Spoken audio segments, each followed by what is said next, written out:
My name is Karen Jurden. I'm from New York City, and my title is Supervisor Special Agent for the FBI. I've been an FBI agent for about 15 years now. It's funny what inspired me. It's not something I always dreamed about doing. I actually fell into it. I used to work on Wall Street, and there was instability. It's not job security there. And a friend of mine who worked with me had mentioned that the FBI was looking for people in my field. And so I just took a chance and just went online and applied for the FBI to be an agent. What steps did I take? I took a lot of steps in terms of the physical aspect. I wasn't very into sports and stuff. I mean, I did it in high school, but not in college. So I had to train hard physically to prepare myself for this particular position. So the academics I wasn't too concerned about, but I was more concerned about the physical element of it all. If I wasn't an agent, I'd probably be a system administrator for a corporation or back on Wall Street working as a system administrator. The most rewarding thing about being an FBI agent is saving children. I work crimes against children, and so I supervise a program that does victim identification. So it's very rewarding to go home every day that I'm responsible for a program saving children who are sexually exploited. What I learned about myself personally and professionally becoming an agent is the fact that I'm from New York, and most people from New York don't want to leave New York. And since I became an FBI agent, I've transitioned and moved on from New York, and I've gotten opportunities to travel overseas and meet other people, work with other people in the law enforcement community overseas and become friends with them. So I believe that is something that's fulfilling for me, something that I didn't expect myself to do. I never expected to leave New York. Some of the myths about being an FBI agent is that we're secret agents, that I can't tell anybody what I do for a living. And when I meet people, I do tell them I'm an FBI agent, and I tell them my real name. So it's not a secret of who I am and what I do, but it might be classified as to what I'm working at the time until a case is adjudicated. But I can be free in telling people what I do. Some of the myths about being a black FBI agent is that we don't exist. And I'm here to prove that we do. The dream location to serve as an FBI agent, well, I've never really thought about that. I actually enjoy where I am now. So I don't have a specific place as to where I dream to work and where to be. I can be anywhere. I do know places I don't want to be. But other than that, I don't have a specific location as to where I dream to be as an FBI agent. What I want young African-American boys and girls to know about becoming an FBI agent and what not to do or what they shouldn't think of doing is, one, I want them to get their education. It's important to get an education to be an FBI agent. It's very important.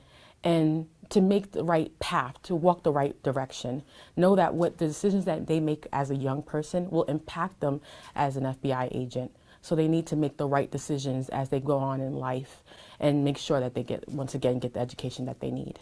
Certain efforts that we should take in terms of getting out there and letting Black African Americans to know about what it is to be an FBI agent is outreach, is also education as well, is getting out there and letting them know that we need to look like our communities. So it's important to get out there, educate them, and talk to them while they're young, of course, so that they can make the right decisions as to that we do exist and that they can become an FBI agent. How do I balance my social life, career? Well, I'm still work in progress. I've been in the Bureau 15 years and I'm still learning. I have friends who always try to get on my case about getting out more and doing things, and I do go out with friends, but I do pamper myself. I'm a girly girl, so I like doing my nails, I like getting my hair done, and so I still am work in progress as to other things. I do enjoy traveling and doing things like that as well. There is not a one place on earth that I would like to visit. There's many places I would like to visit. Being in the FBI, I've gotten to visit places that I wouldn't imagine.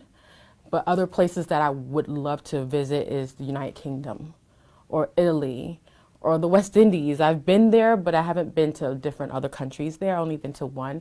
So I like to explore different areas. Also Australia, I would love to do that, even though I get a little nervous. It's a working horror flick, I always say there, but I just want to experience that. And so there's not one place I would like to visit. There's many places I would like to visit. In my spare time, I could be found shopping.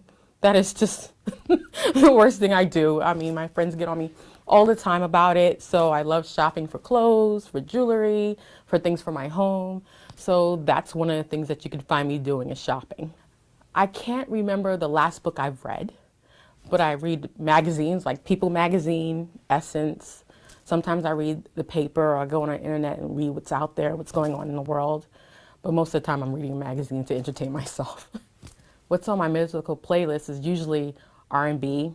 I like listening to Bruno Mars. I like listening to Beyonce. But I like Ed Sheeran. I like Maroon 5.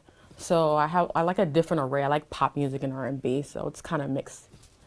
A quote that I normally use to encourage FBI agents, I usually have it in my emails when I send it out in the bureau, which is, in order for you to test the limits of the possible, you must go beyond the impossible. So those are one of the things that I like to think about because I like looking for quotes for encouragement.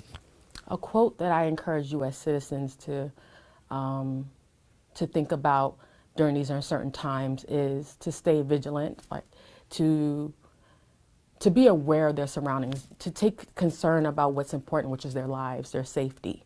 And when they see something, say something. There's not many of us in the FBI, so we need U.S. citizens to let us know what's going on so that we can help protect them. It was very important for the FBI to celebrate the 100th anniversary of FBI, special agents in the FBI. It's because it's a reflection of where we started to where we are right now. Is to honor our achievements and what we've brought to the FBI. So I think that's very important for even us in the FBI to actually see that as well.